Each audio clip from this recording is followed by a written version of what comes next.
Σε έναν κόσμο που ταλανίζεται από πολέμους, νόμους και φόβο, ένας σοφός μίλησε για έναν άλλο δρόμο. Έναν δρόμο που δεν επιβάλλεται, αλλά εμπνέει. Όχι δια της ράβδου, αλλά δια της καρδιάς. Το όνομά του, Κομφούκιος. Ο ηγεμόνας έλεγε, πρέπει να είναι σαν το βόρειο άστρο, σταθερός, φωτεινός, κέντρο γύρω από το οποίο περιστρέφεται η ανθρώπινη κοινότητα. Όχι φόβος, αλλά αρετή. Όχι κραυγή, αλλά παράδειγμα. Οι τελετές δεν είναι τύπος χωρίς ψυχή. Είναι γλώσσα σιωπηλή που ενώνει το άτομο με το όλον. Είναι ο ρυθμός της αρμονίας.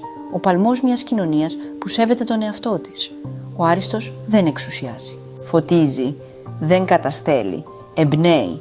Μελετά, πειθαρχεί, καλλιεργεί τον εαυτό του για να φέρει ευημερία στους άλλους. Ο λόγος του δεν φωνάζει. Αντυχεί. Η οδός δεν είναι μονοπάτι φτιαγμένο από πέτρες. Είναι ο τρόπος να είσαι, ο τρόπος να σχετίζεσαι, δεν την κουβαλάς στο χέρι. Σε κουβαλά αυτή στην καρδιά της. Η ευσέβεια είναι το θεμέλιο. Από την οικογένεια αρχίζει ο κόσμος. Από την εμπιστοσύνη ο λόγος αποκτά βάρος. Και όταν αυτά βασιλεύουν, ούτε νόμοι χρειάζονται, ούτε τιμωρίες. Ο ουρανός δεν μιλά, αλλά όσοι ακούν νιώθουν την εντολή του.